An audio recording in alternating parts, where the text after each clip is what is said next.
here now. Look who's here. So I'm going to give, when I say I'm waiting on new ones to come, I'm going to give the first new one in here my pen. Yes. Now what?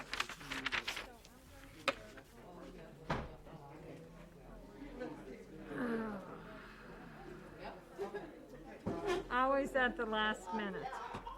I love this. Sheila, you look beautiful. Thank you. That's okay. Go right ahead. I am too, because you know, as much as I fuss at you to eat, I didn't.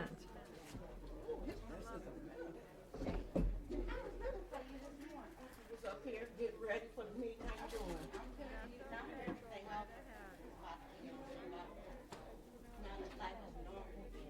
Yeah.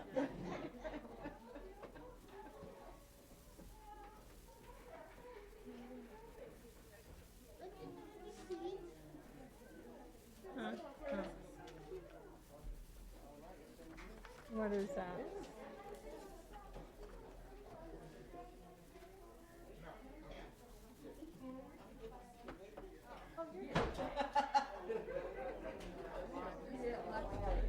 Huh?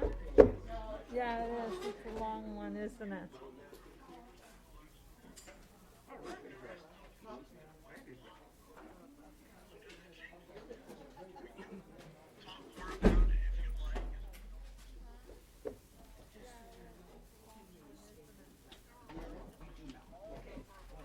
I'm coming over there.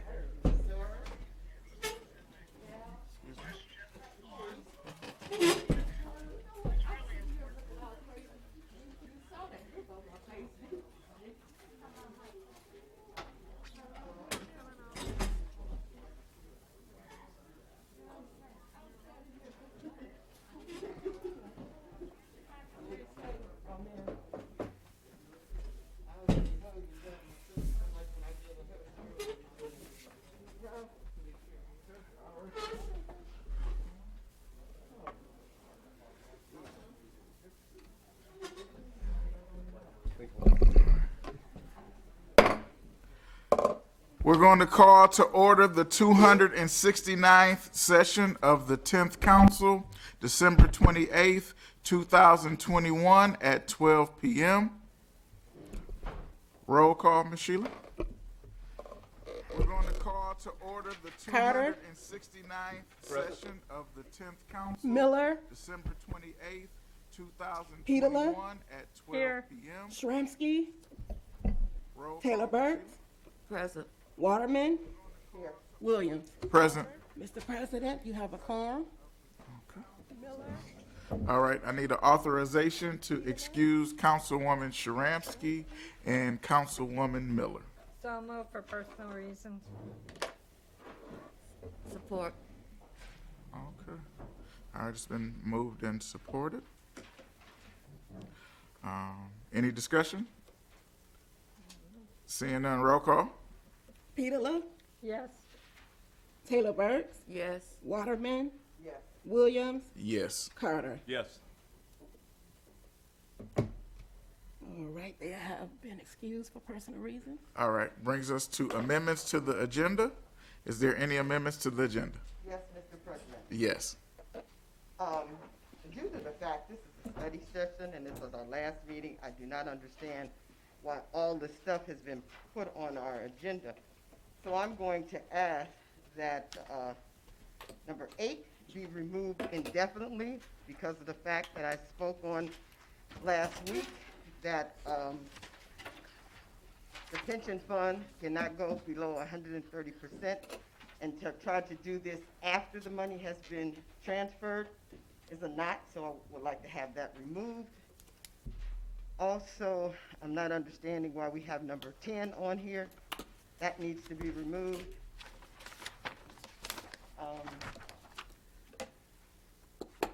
4, 5, and possibly 3 need to be removed. Yes, the clerk asked that 3 be removed. Mr. President, Yes. while we're asking for that, I'm gonna ask, because we have we have a conflict with this, so I'm gonna ask that number 11 be removed and given to the new council next year to deal with. Okay. This expires on the 31st of January. They have time to read and to learn. Our attorneys and our finance director have been in deep conversation with Waterford, and I think that's the proper thing to do. Okay. And also, number 12. Okay. All right. Is there support to Support. remove? Hold on, let me clarify just so we can be clear, especially with the audience that's following along. Removing items number 3, 4, 5, 8, 10, 11, and 12. Yes. Yes. Okay. Any discussion? I agree. Okay, seeing none, roll call. Did you get a support? Support. Support. I Okay. think Patrice Peter moved it. No, Waterman Patrice moved it moved it, and, I and supported it. Peterla supported. Okay? Any discussion? Seeing none, roll call? Peterle, Yes. Taylor Burks, Yes. Waterman, Yes. Williams, Yes. Carter. Yes. It's 5-0. Okay. I do have an amendment that I would like to add, a resolution for the Pontiac Night Riders. Is there a motion? Move. Support. All right, it's been moved and supported. Any discussion?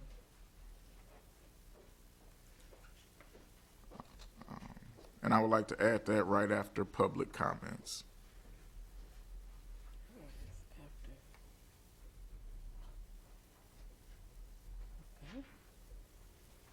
Okay. Now, roll call?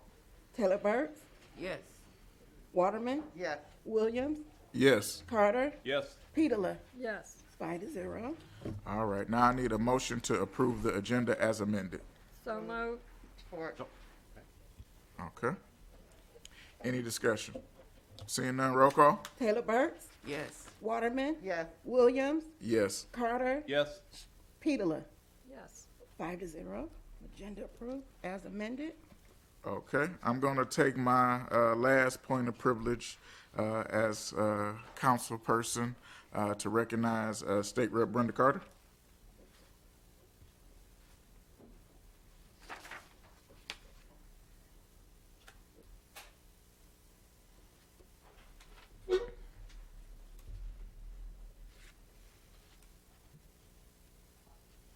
Good afternoon, President Williams, Pro Tem, City Council, Mayor Waterman.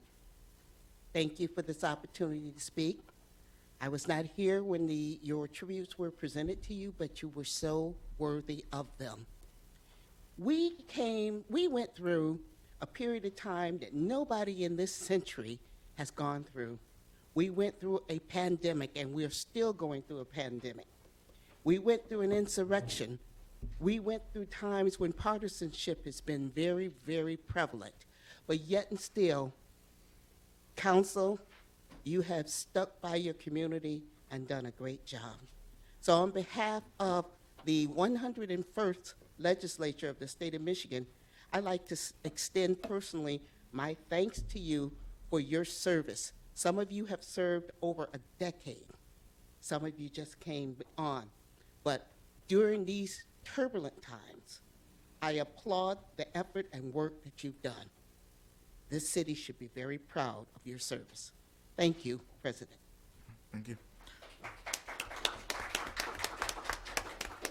All right, it brings us to approval of minutes from December 21st, 2021. So moved. Okay. All right, it's been moved and supported. And then, any discussion? Seeing none, roll call? Waterman, Yes. Williams, Yes. Carter, Yes. Peterle, Yes. Taylor Burks. Yes. Minutes approved, 5-0. Okay, which brings us to September 30th, 2021 special meeting minutes. So moved. Support. It's been moved and supported. Any discussion? Seeing none, roll call? Williams, Yes. Carter, Yes. Petola, Yes. Taylor Burks, Yes. Waterman. Yes. Minutes approved. Okay, which brings us to public comments. Pro Tem Carter. Yes, sir, Mr. President. First on deck would be Ms. Kenyatta Bowman, then followed by Chuck Johnson. Good afternoon, everyone. My name is Kenyatta Bowman. I am here to say thank you to the council members for your time serving your community. It was much appreciated, and we know that it is a goodbye, but we thank you for taking the time to represent our community. And again, from the canvassing and phone banking grassroots, we just would like to give a small acknowledgement and award to you all because you did do your part by giving back to your community in an elected capacity. So, Pro Tem Randy Carter, Councilwoman Taylor Burks, Doris Taylor Burks, I apologize. Megan Tramps, you all don't have to get up. I'll please don't.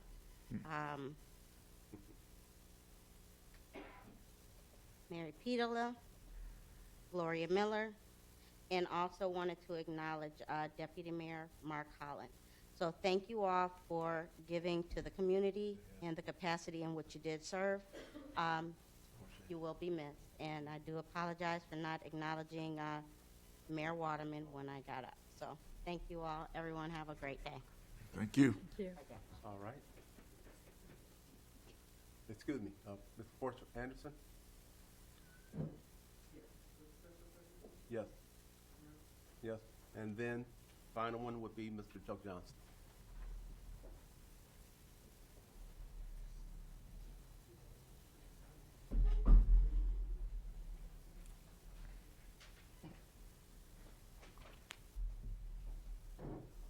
Let me bring the mic to you, dear.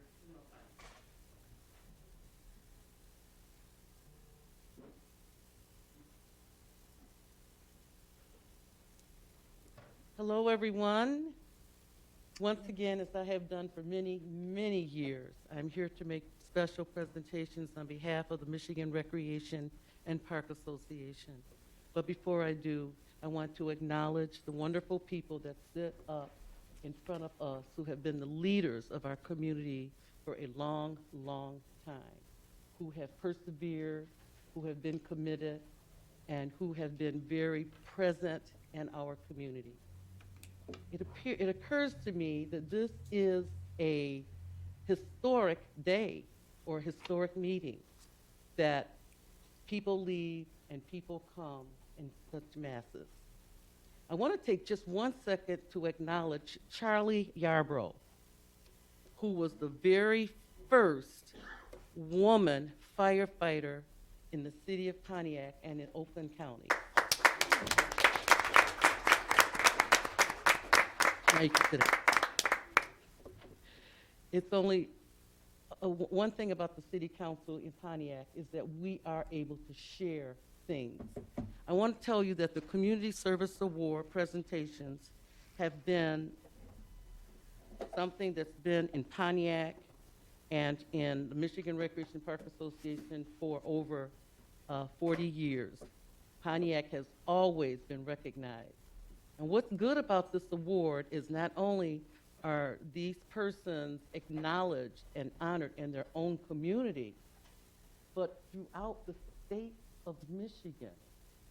They know, and what people do is they steal their ideas, and that's a good thing because we get to steal theirs.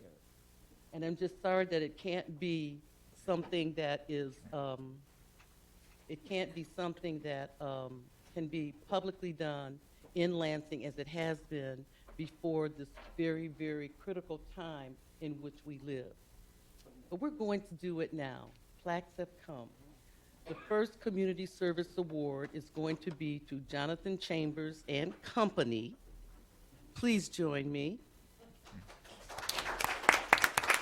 The Community Service Award from the Michigan Recreation Park Association serves to acknowledge, to honor, and recognize those persons that have gone beyond the obvious step of doing for their community.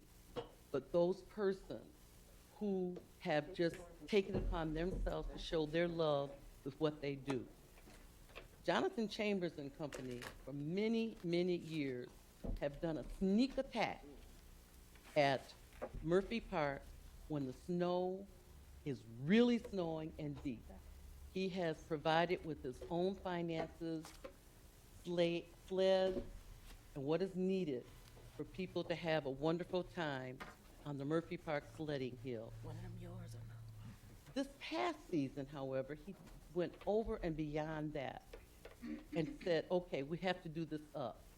It was people there, mothers there, fathers there, kids there. It was a real family event for all the snow that came along with DJs and food and everything. A family affair. And what was funny was to see this event that was scheduled for kids to look up and see their moms and pops plopping their big butts down on them sleds, going down them hills. Some of them made it all the way. It was a great thing. Some of them made it all the way. So the Community Service Award from the Michigan Recreation and Park Association is now being presented to Jonathan Chambers.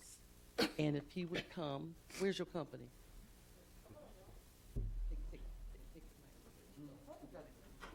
Okay.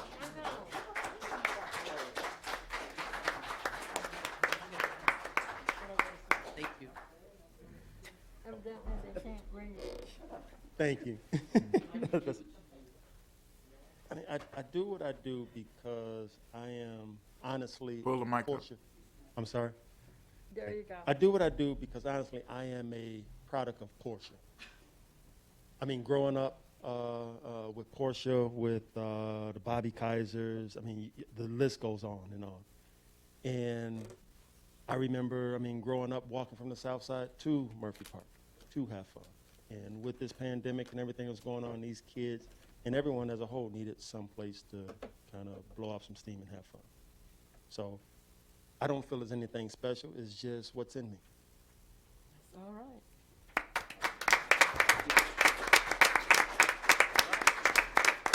And that's Brinker over there, and Charlie should have been up here with him, but okay.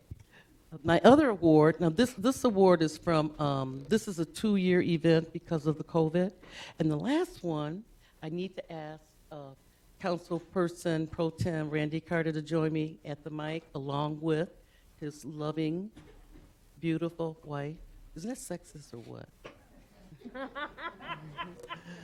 So everything that I said before, I don't have to say again because it is being presented today. But for over, I'm not sure about the maximum, but I know for over 15 years, this couple has led a brigade of people who adopted all the parks in their district. And they would have an annual cleanup at all of these parks in April. And their hearts are so big, they didn't just stop there. They would bip across town and help me out at Murphy Park, the Friends of Murphy Park. And to have people who will adopt, and they were doing this long before he was a council person, long before she was a state representative. They were doing it because they were heart-filled community persons for the city of Pontiac. And State Representative Carter is going to give each of the community service winners from the state of Michigan a recognition from the state. How wonderful is that? That makes me so proud that I can do that, okay? But it also makes me proud that I can once again present these awards, the former one, the current one, that are joining people like Bobby Kaiser, Friends of Murphy Park. The very first one was the Pontiac JCs, and we have done it year after year after year. So if there's ever anybody out there being secret like the Carters, because they do it in their community, like Jonathan's and throughout the city, we have to make sure you let us know. I am so happy and so proud to have these two wonderful people next to me to receive the Michigan Recreation and Park Association Community Service Award.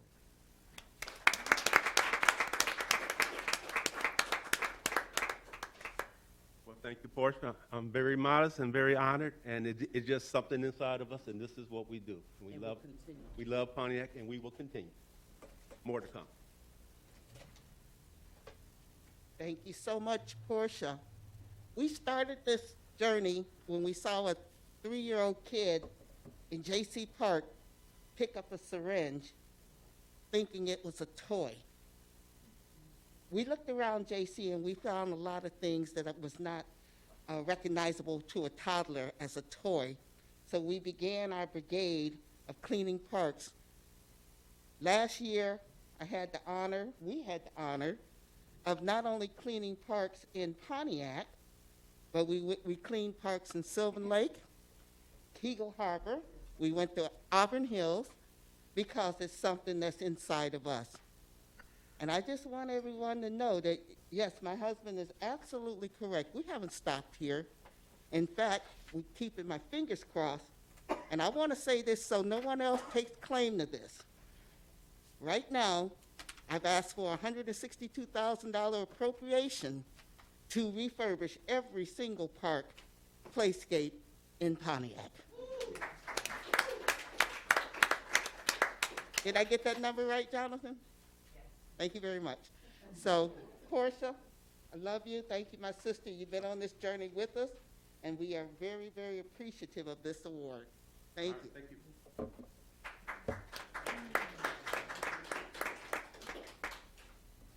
All right, our last public comment is Mr. Chuck Johnson.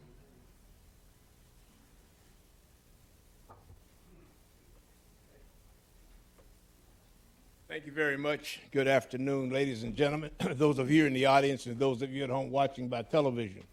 As usually my open has been for a number of years. But I want to step away from my thoughts and my comments that I was going to make today. And I want to refer to, where'd she go? Portia. Oh, there she is.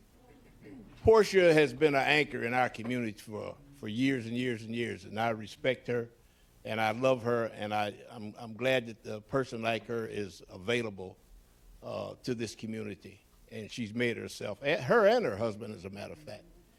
I want to go even a step further, and I want to look over to a friend of mine, Charlie Yarbrough. I remember back when I was doing demolition in the city of Pontiac, and I had a run-in on Midway Street. And I told Charlie, I said, Charlie, why are you climbing that ladder? She was trying to climb a ladder to go through a window of a house that was on fire. And I said, Charlie, don't go in the house. I said, the house is burning, so you might well, no. She had it in her heart and in her mind that there was something that she needed to do.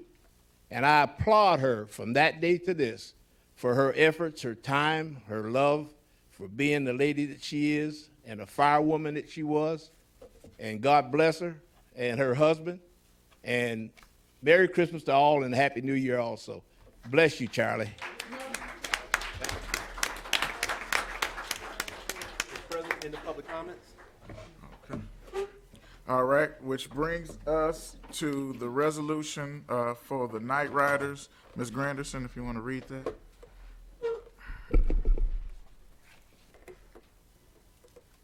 Whereas, in the sense of this legislative body, to pay proper tribute to individuals of remarkable character whose lives have been dedicated to uplifting and empowering the community.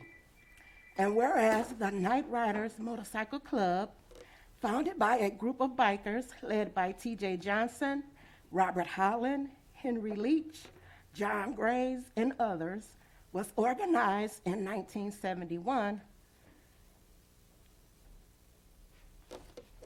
Sorry for my eyes.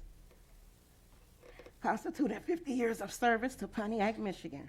And whereas sanctioned by the city of Pontiac, and with the efforts to Charlie, parentheses June Adams, received block grants dollars to create the legendary Ghost House, the home of the club. And whereas they changed the culture and image of the motorcycle clubs by setting high standards for membership, such as requiring all members to be employed, to be registered voters, own a motorcycle, and be committed to community service. And whereas partnerships and collaborations throughout these past 50 years have impacted Pontiac with countless community service activities such as park security, motorcycle rides for kids, donated food for holidays for seniors and homeless, conducted a food pantry, donated coats for kids and toys for tots, books for kids, and fundraisers at Franklin School, donated their time and efforts for parades, cleanups for parks, downtown, and neighborhoods, filled sandbags to assist with flooding at Newman Church, conducted Easter egg hunts at the Ghost House, and much more. And whereas under the leadership of President Willie Ramsey, the Night Riders continue to be a positive force in our community by maintaining its standards and community commitment. And whereas the Pontiac Night Riders has been recognized by the Oakland Press and the Michigan Recreation Park Association for outstanding community service. Now therefore be it resolved that the Pontiac City Council recognizes the Pontiac Night Riders for its 50 years of service and community involvement in the city of Pontiac.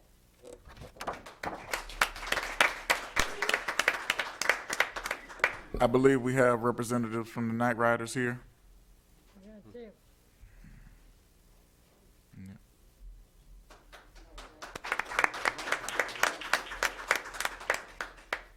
Good afternoon. I'm just one of the members from, well, two of the members from the Pontiac Night Riders. We would have had more here today, but we had a funeral that we had to attend. So please forgive us for that. But thank you very, very much. And we will continue to try to do the different things that everyone wants us to do. And I'm not much of a speaker, so I'm done. Thank you. Thank you. So we also have a resolution, a tribute from State Rep Carter for the Night Riders also. So thank you guys so much. All right. Yes. All right. So, oh, so we got to vote on the resolution. While they're doing that, we can vote. All right. Is there a motion? Move, support. All right. It's been moved and supported. Any discussion? Who supported? I did. Yeah. I moved. Yeah. I support. All right. Oh, Doris wants support. Okay. Awesome. Any discussion? All right. Seeing none, roll call. Carter, Yes. Peterle, Yes. Shramsky, Yes. Hilleberts, Yes. Waterman, Yes. Williams. Yes. Mr. President, Yes. if I might, I would like a copy of that resolution to send to my son, who is the member, a son of a Night Rider, who has Okay. since passed. Yes, ma'am. Thank you. All right. All right. Thank you. We're going to get on with the agenda. We are now at item number 6. Mr. President, Yes. since we're doing presentations, at this point, I'd like to take a point of privilege on behalf of this council. Yes.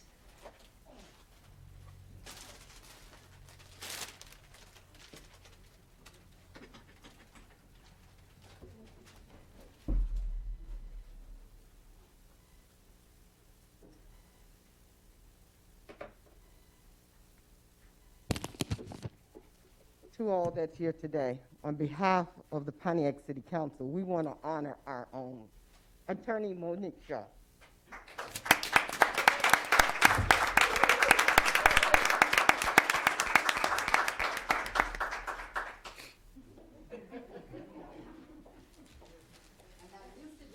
That's all right, get used to it today. Attorney Sharp has truly been a blessing. Attorney Sharp has been a blessing to this city council. And words cannot express what you've done for us. So we want to just give you this beautiful bouquet of flowers to let you know just how much we appreciate you.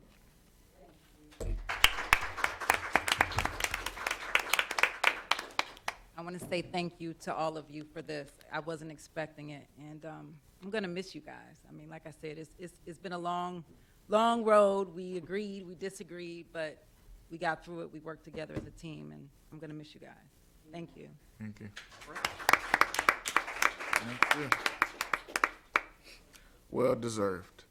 All right, we're going to item number 6, which is an emergency ordinance for the extension of temporary supplemental pension benefits for general employees' retirement systems. I'm going to ask for a motion to suspend the rules. Move. Support. All right, it's been moved and supported. Roll call on suspending the rules. So moved. We already got it. Peterle, Yes. Shramsky, Yes. Taylor Burks, Yes. Waterman, Yes. Williams, Yes. Carter. Yes? Okay, rule suspended. All right, Mr. Carrington, if you want to present item number 6. Before I introduce Mr. Carrington, I will, as protocol, as the mayor, this is an administrative item. We're happy to say that the retiree health care restoration is in full force. In fact, we do have the checks now for the opt-out payments for the people who are eligible for opt-outs, $20,000, which should be in the mail, Mr. Carrington? Correct. Yes. So this is just a housekeeping item. There will be a temporary break in the retirees receiving that $400 enhanced supplemental pension benefit. Generally, we bring this ordinance to you earlier. The actuarial statement wasn't done and approved by GERS until just last week, so we're bringing it to you now. And that's just so the retirees of the GERS plan will not have that gap in the temporary pension benefit. We hope that at council, as you said, the next council will do a permanent enhanced pension benefit, but that's not what's on the table today. We just want to make sure they don't have a gap in January. So we ask you to vote on that, Mr. Carrington. You have some additional information. Well, I guess the mayor presented, so is there a motion? I'll move. Support. All right, any discussion? Seeing none, roll call? Peterle, Yes. Shramsky, Yes. Taylor Burks, Yes. Waterman, Yes. Williams, Yes. and Carter. Yes. 6-0. Okay, motion passes. Did we take item number 7 off, or it's still here? It's still here. 7's still on. Okay. Number 7, and I will have Mr. Gibb, Attorney Matt Gibb, come to the podium. This is actually a policy. You know, the city does have policy regarding purchase of private owners purchasing city-owned property. For a while, it was on a moratorium until we reevaluated our policy. But it's brought to you now because of the tie-in with the fact that there are a number of developers and people who want to purchase some of the county foreclosed properties, and they want the city to exercise its first right of refusal. So we developed a policy in terms of what criteria that these developers or potential owners who wanted the city to exercise this needed to have. So we certainly didn't want to exercise a first right of refusal or just people who were using it for turning it into rental or for self-gain, but certainly for people who are using it to develop it for economic development means or for developing more affordable housing and increasing our housing stock. So this we worked out, and I have Mr. Gibb who's here to explain to you the additional caveats, and we're bringing this to you now because the next opportunity that the Oakland County Treasurer has for the municipalities to exercise the first right of refusal is just in February.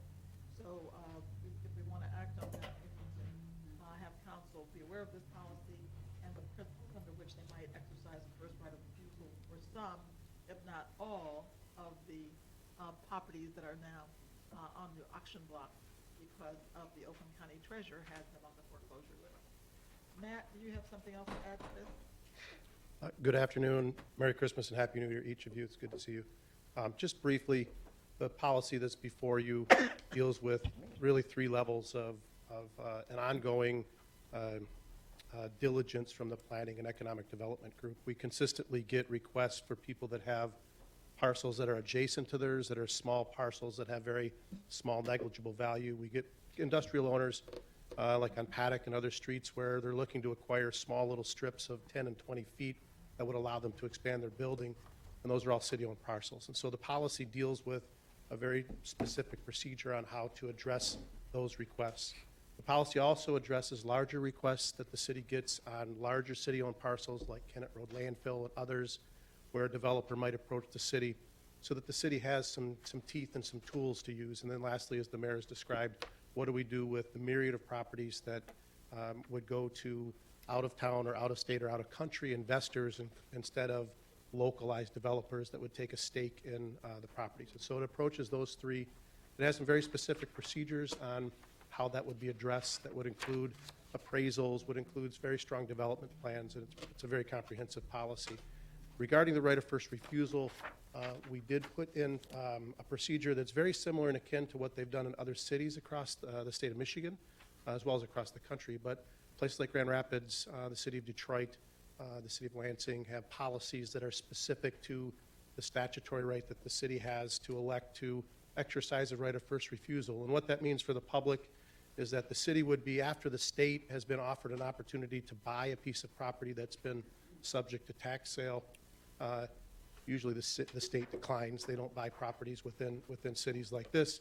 That would be offered to the city. The city would then make a strategic decision as to whether it's in the city's interest to acquire that property. It would be based upon the delinquency amount. So if, say, it was $5,000, then the city would pay $5,000 in delinquency and acquire the property going forward. What's before you, as they've done in other cities very successfully, to control the redevelopment and to really guarantee that these properties, as they're acquired through tax sale, would be developed, because it would be tied to a development process and a very strict development agreement, is that the city would participate in that through qualified vendors. In the city of Grand Rapids, that qualified vendor is a housing committee that they set up. In the city of Detroit, much like is being proposed here, it would be qualified vendors that the city would pre-qualify, knowing that they had the financial ability, the background, the equipment, and the necessary skills to do this. And so all of that's before you. I can answer any questions in that regard. This was drafted by Mr. Gustafson, who you're familiar with, our great planning manager, and myself. It's been reviewed by the city attorney's office as well before you today. So I can answer any questions you might have, Council President. Yes, Mr. Gibbs. When we came out of emergency management, every property owner who had an adjacent lot was supposed to get the first rights of refusal to be able to purchase that lot. Subsequently, the administration put a freeze to that process happening. What is the status of those adjacent homeowners having the ability and property for their lot, and what does this new policy do to make sure that that happens? Well, one, it would enhance the opportunity, Council President. So if that was the original intent of this council and the administration, this policy would have the framework for how they do that. So there would be a simple application process. And looking back at the record, there was a question that the mayor and I had gone through before as to whether there was a moratorium on property sales. There was never an official moratorium of that kind. This council didn't take action as such, and the charter is the charter. And so this policy that's before you would give the framework for what was likely intended back then of how that would happen. But I wasn't around, and I see my good friend Councilwoman Pidla is saying, Mr. Gibb, maybe you have that wrong. So I would defer, and our good city attorney who was around probably has a better answer to that than I do, Council President. Okay. Anybody on council have, Councilwoman Peeler? I'm going to share this. There is a property on Fairmont, West Fairmont. The gentleman at 91 and the gentleman at 99 wanted to buy the property at 95, combine it with their own property, split it. However, that didn't happen. It now sits vacant, owned by the gentleman in 203. He can't do anything with it. It's a single lot. It's too small to build on, and he can't use it as a parking lot, which he thinks he can. And I don't know how many times we have to ride by and they have to give him a ticket for it, because it's not a parking lot, because it's got an approachway, because when they took down 95, they didn't make them take out the approachway. So he thinks that the approachway is a green grass parking lot. So, no, what they have said about this purchase for for the neighbors to buy, I don't know about any other place. I heard my council colleagues saying, yeah, that's wrong, and it is wrong. When I have two gentlemen who have been fighting for years to buy 95, and they were not permitted to buy 95, but they sold it to 203. That's a problem. Councilwoman Waterman. Yes, I have to agree with Councilwoman Peatler right now, because I have had several people call me and try to get properties adjacent to them that they could not get. So the way I feel about this right now, this should also be removed too, and let this go to the new council where it could be vetted and deliberated more, because this is a study session for us, and it hasn't been adhered to. So I'm not voting for anything like this right now. Make the motion. Okay. Council President. Hold on, Pro Tem Carter. I actually had a couple little questions. One is, buying the property, for one thing, through the City of Pontiac and the Oakland County, neither one of them have a land bank. And so therefore, I've been watching the tax sales, and normally the county treasurer normally goes through and bundles them. If he goes through and bundles 25 to 50 houses that are in Pontiac or homes or property, then the individual in Pontiac are not allowed to go ahead and bid on them. So it should never have happened. It should have been a right to refuse for one individual to buy one piece of property unless, and ideally, the homeowner next door, I think by law, has first right. The next one is whoever lives further away, and then the potential buyers, I think, was a third thing that's mentioned in the state statute of how to pick up property that might be in a sheriff's sale. The second thing that I have a problem with is the rail to trail. There is no rail to trail property, and I highly get peed off when the City of Pontiac and Oakland County goes out and takes property. The Supreme Court already ruled the railroad does not own the property. When they remove the railroad tracks, every homeowner that's near their property goes directly to the Surface Transportation Board, and you purchase the property directly. It is not a right that it goes to the city or the county. Lastly, Lakefront Property. I've been dealing with it for years. The city owns the property around the lakes, and it should be no reason that it should be given away. That after 7 years, Lakeside Homes, the city owns the property. We discussed it here for the last 10 years, and nothing has came back about the ownership. The city owns the property. The people in Pontiac own all the property around the lake. And I get thoroughly peed off when I hear that somebody who hasn't done anything in the last 7 years, that property goes to a buyer.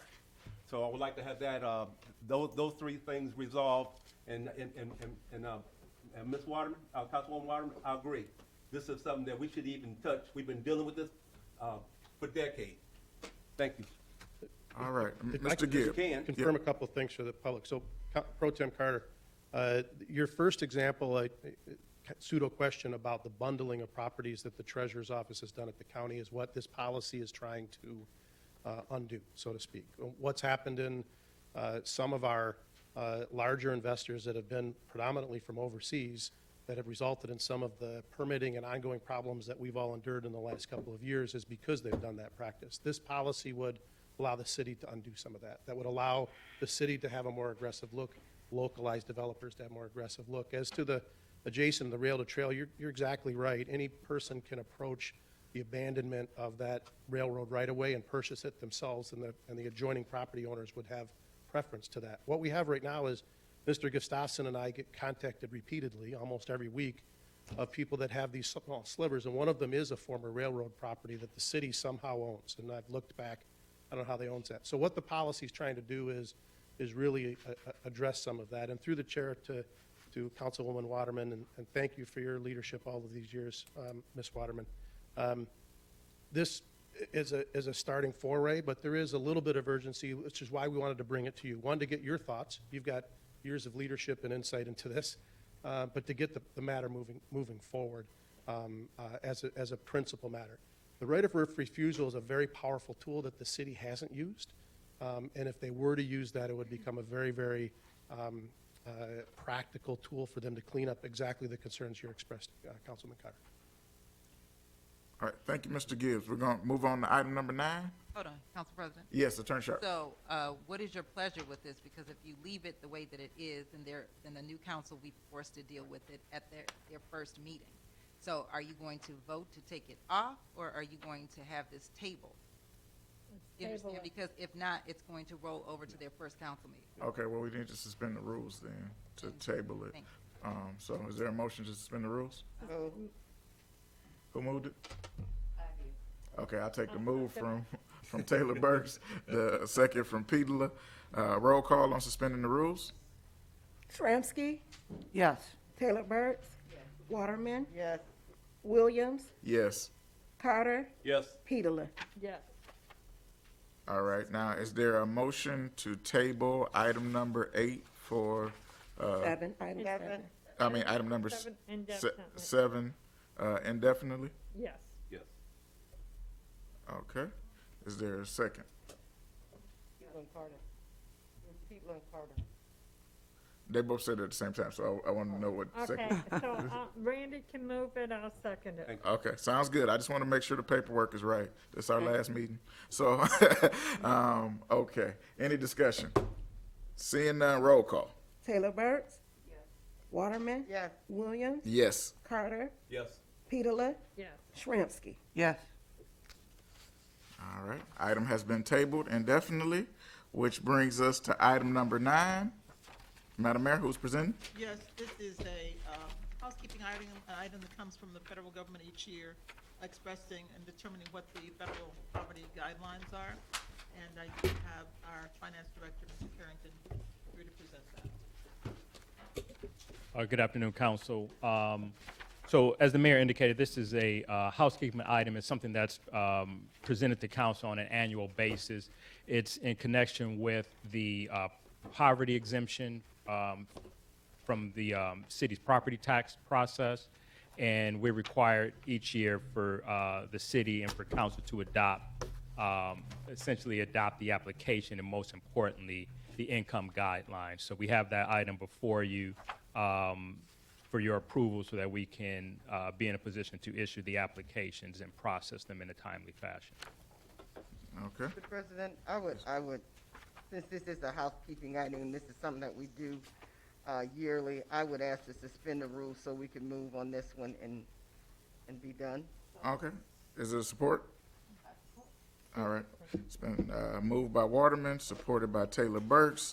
Any discussion on, roll call on suspending the rules? Waterman, Yes, Williams, Yes. Carter, Yes. Pedala, Yes. Shramsky, Yes. Taylor Burks. Rule suspended. Okay, all right. Then is there a motion to vote on item number 9, resolution to approve the 2022 federal poverty guidelines? move. All right, it's been moved and supported. Any discussion? Seeing none, roll call? Williams, Yes. Carter, Yes. Pedala, Yes. Shramsky, Yes. Taylor Burks, and Waterman. Yes, All right. Which brings us to closing comments. Madam Mayor, you have 3 minutes. We don't have closing comments. Not this week. This is a study session. We have a point of privilege for closing comments. These are the last ones. We won't be back next week, Councilwoman Pedala. Go ahead, Madam Mayor. Thank you, and it gives me great pleasure, council, members of the Pontiac community, stakeholders, all of you who've been part of the community and the 8 years that I have been privileged and honored to be the mayor of the city of Pontiac. We've accomplished much together. I've outlined that a lot in the various times we've addressed the public, and very happy for particularly the legacy projects that people have gotten to name them. The things that have really transformed the city, one of which we just named today, the restoration of retiree health. Great personal fulfillment that we do fulfill that commitment to our retirees, and they're going to be getting their health care restored and getting their health insurance cards, and that's something that is great. Also, the Phoenix Center, to be able to resolve that in such a way that is going to result in a win-win for the city, waiting to see for some of the marvelous things that can develop from that public-private partnership. There's some things that we're tidying up right now in terms of that whole aspect. The fact that we have the Woodward Loop that's going to be reconfigured, we've already got that on the books. That's a huge opportunity for the city of Pontiac, and it's truly transformational. Also, the fact that we established a center for the youth. That was one of the first things I said when I ran for office the first time. Let's provide for our youth, and the fact that we've been able to do that with the millage that was passed by the voters, and that we do have a center. What happens to that is going to be, of course, for the next administration to decide whether we develop one or more centers or whether we build a new center. That's something that's going to be on the books. The other thing, one of the legacy projects, is that we're bequeathing now to the city of Pontiac, the next group, the money from the ARP, the American Rescue Plan, the $37.7 million that we can really do some good with, do some transformational things. The other thing that I'm very happy is a legacy project is the Fiscal Solvency. We were hemorrhaging money, 8 years ago, 9 years ago, 10 years ago. That's why we had 10 years of emergency manager.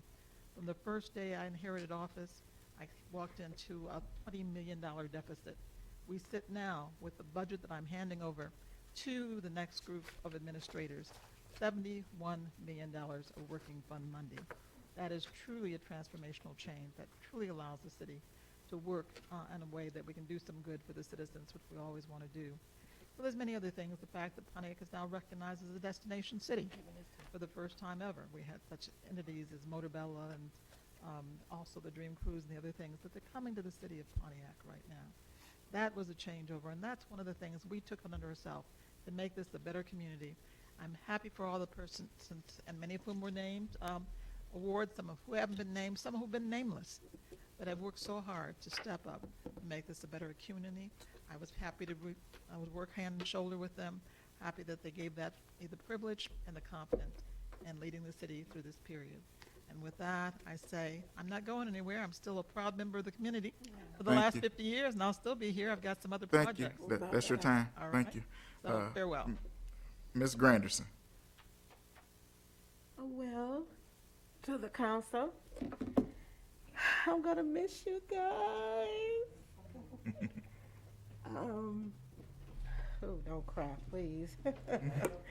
But I thank you for having faith in me. Thank you for working with me. You guys have really been there for me. You helped me grow, and I'm gonna miss you. So with that, good luck to your future endeavors, and I'll miss you. Thank you. Attorney Sharp. I just want to say again, I know this is our last meeting together.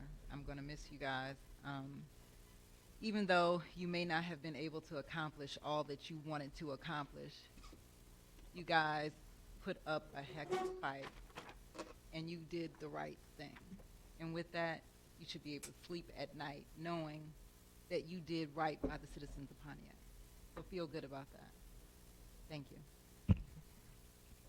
All right, Councilwoman Sharamsky. Oh, I don't have a whole lot to say. I won't be meddling in my successor's affairs in my district, but I do have some projects, not only in my district, but in the city, that I will be keeping my eyes on. So I'm not going anywhere. I will be around. I've been around for 25 years. So you'll be hearing my loud mouth for the foreseeable future. So I'm honored that you all picked me to serve up here, and I'm, how would I say, I appreciate all the people I've met in my district, and I have a bunch of fighters in my district. And please keep being really loud in my district and keep fighting, because that's what I expect of you, and that's how we get things done. So goodbye, sayonara, au revoir. All right, Councilwoman Taylor Burks.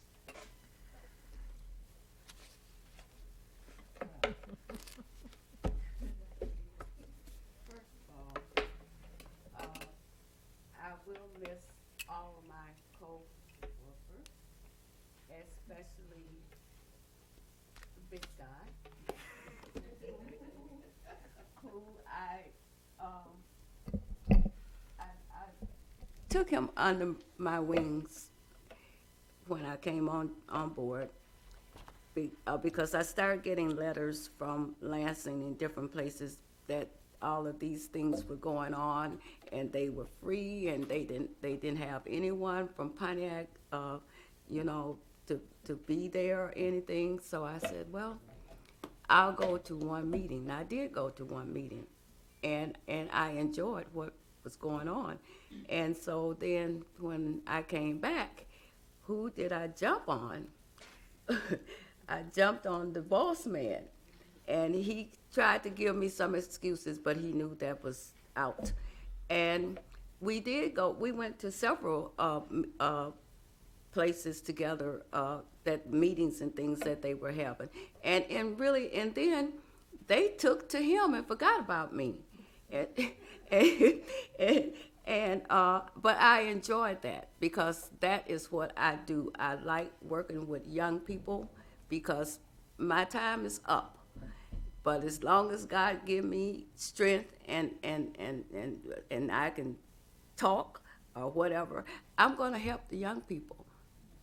That because someone had to help me, and I've always enjoyed working with the young people, and I will continue to work with the young people.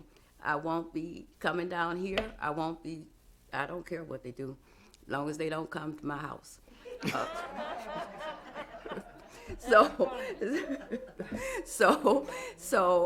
And I have another one on the other side of me who she bosses me. She don't ask me. She just, well, you're gonna do it like this, and you're gonna do that. So I don't have a say. But I love it. It's nice to have young people that care about you, because they don't have to. So I'm kind of sad today, because I'm gonna miss all you guys. I really am. You know.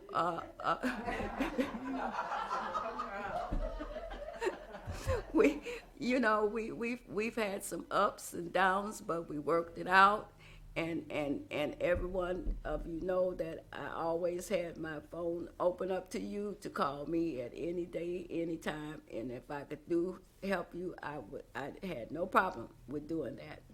So God bless all of you. I really thank you for the advice that was given to me, and I'm gonna miss all of my friends, kids, that one.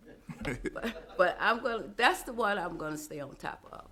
God bless you, and thank you for letting me serve you. Thank you. Councilwoman Peterla. Thank you, Mr. President. It's the last time I'm going to say that, too.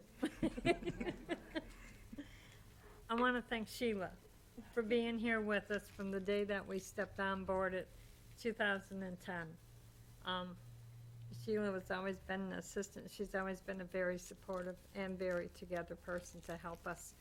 Whenever we have questions, we can call the clerk's office and we can get Sheila to answer the questions.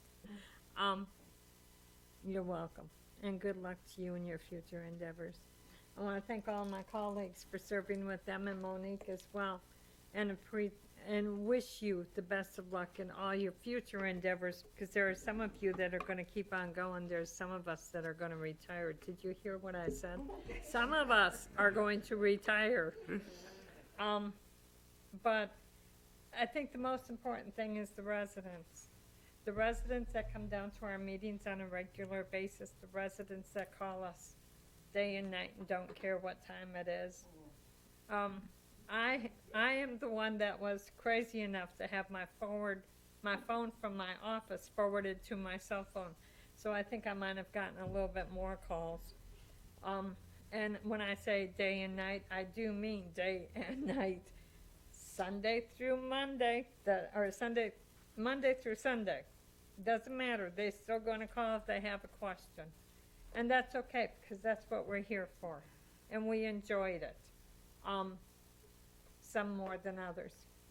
But we were able to help. We were able to see our city grow. And I can say thank you to those who helped me with Kiwanis Park, because that was the most important thing to me.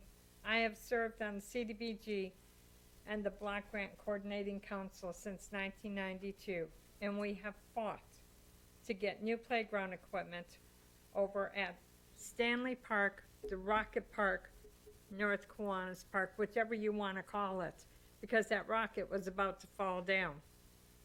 And we weren't able to get that while we were on CDBG, but thank you to Sherry Scott and Kathy James. We were able to get new playground equipment over there, so watch it when you guys talk about Brenda's gone. Watch it when you talk about, Randy, tell her, when she talks about new playscapes at North Kiwanis Park, it might be used, but dang, it's good. Yes. And the kids love it. And, you know, the most important thing was I had a chance to help build that park from the very get-go. The architects kept me involved in it, and I did push the wheelbarrow with the wood chips in it so we could have the playground safe for the kids. Sometimes I gotta wonder if that isn't why I pulled the bicep muscle, because I'm pushing the wheelchair full of the wheelbarrow full of wood chips. But that's my own hard-headedness. We had fun with it, and I'm glad the kids enjoy it and the kids have a good time over there. So with that, I'm going to say thank you, everybody. I wish you a very happy 2022, because we have a new year coming. Thank you. Mr. President? Oh, that is the last time I'm going to say it. Thank you very much. Thank you. All right, Councilwoman Waterman. Good afternoon, and thank you, Mr. President.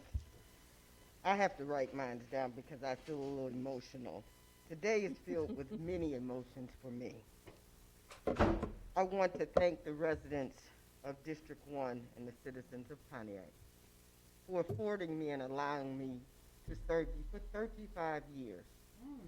I served as the legislative administrator for the Pontiac City Council, where I retired from, and after a year of retirement, I came in to be a council person. So you have allowed me to grow. You have allowed me to do things that other people only wish they could do. And for that, I thank you humbly. It has truly been my honor and my privilege to sit here. And as everybody else, I'm going to miss these guys. Okay, Patrice. Sometimes we might not, tongue-in-cheek fall out every now and then, and we did. But when it was important to get it together, we got it together. And so I just want to say, and I want to say to the legislative body that's coming in, you have your work cut out for you, but I wish you well. To the new administration that's coming in, you have your work cut out for you, but I wish you well. Because as saying, I still live in this city, and I want this city to prosper and to move forward. And I also want to truly thank my family.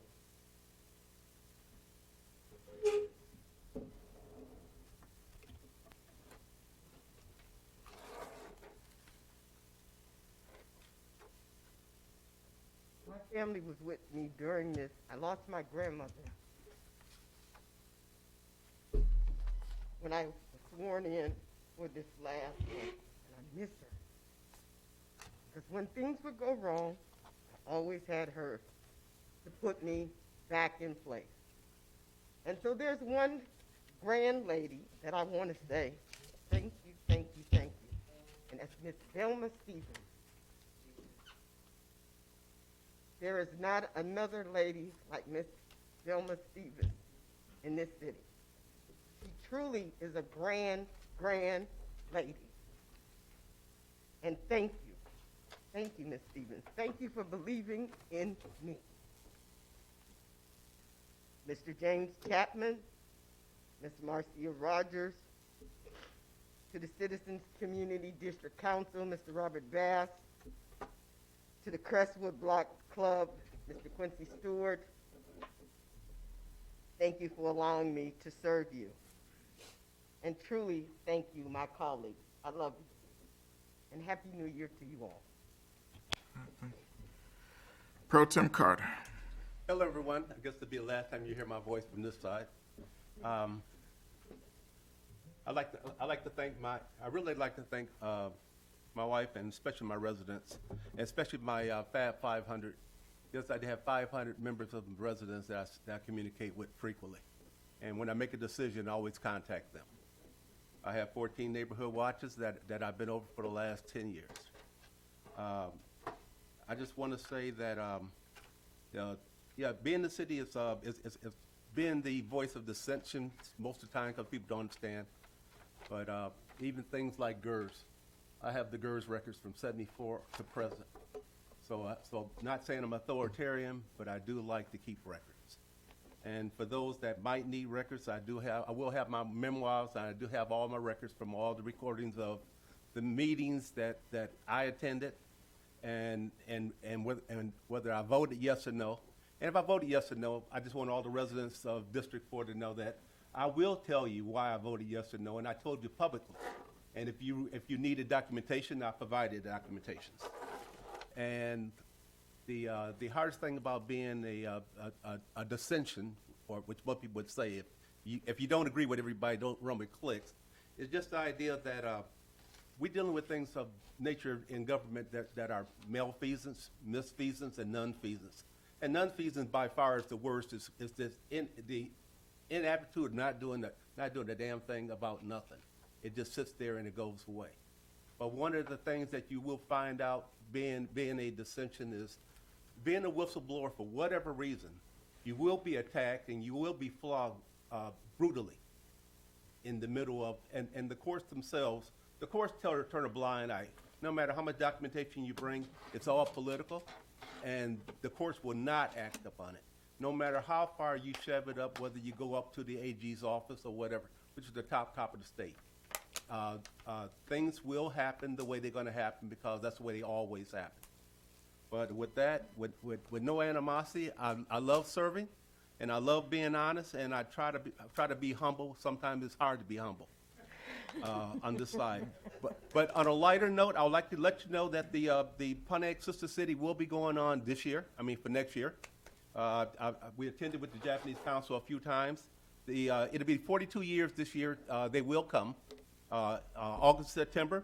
The Mission Sister State will be 52. And like I say that the Japanese fuel cell manufacturer and we have Japanese sake being made, should be made in Pontiac very soon.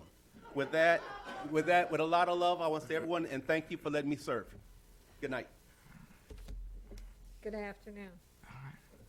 Good afternoon, everybody. Good afternoon, everybody. I am mixed with so many different feelings. As I got to this point, I wondered how this day would be, and I'm glad it was a noon meeting because I don't know what I'm going to do with my Tuesdays at 6 o'clock anymore. But just trying to get on a new schedule already. But as I think about it, one of the things that I'm going to miss most is public comment. There were not always good public comments. I've been accused of burning down people's houses and some other things that have been there. I've been given awards and accolades. I've been cussed out. I had the police called on me a couple of times and some other things. But it always showed that the people were engaged, that they always cared about Pontiac. And so over 12 years of sitting in different seats, I sat where Dr. Taylor sat to start. I missed that seat because I could leave out without the camera knowing. But then sitting here was the second hardest job I've ever had. The first hardest was working in the meat department at Hollywood Market. And so it was interesting because former state rep Hubert Price used to come in there and get his slices and cuts, and he always made me go to the back of, of the deli to get it. And so it was just interesting sitting in these seats and representing Pontiac, especially in Lansing and other places around the country, going to the Ohio Supreme Court and other things that were afforded to me because the people allowed me to be their representative. And so as I look back and I think of all the faces that are not here, it started at my CDC, Councilwoman Waterman, with Mr. Woods, Ms. McAllister, Mr. Travis, Miss Green, Miss Sherry Scott, and the list goes on. And, you know, the Friends of the Murphy Park. Before there was Friends of Pontiac Parks, there were Friends of Murphy Parks. And so now we have all the parks that are taken care of. And now it's time to circle back to Murphy. I'm going to put that plug in with my last 53 seconds. But one of the things that I have really cherished the most is that even though we could disagree as a city, everybody loved Pontiac. And I've been all over the country, and there's no family like Pontiac.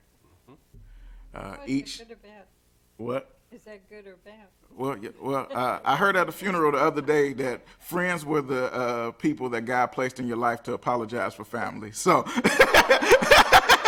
but Pontiac is definitely a family, and so I'm just so thankful that you guys are here. And I'm going to adjourn the 269th session of the 10th Council at 1:09.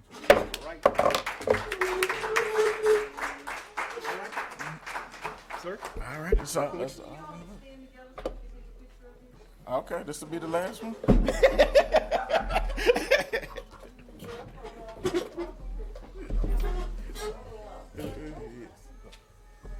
All right, we're gonna go in the center, in the middle. I love it.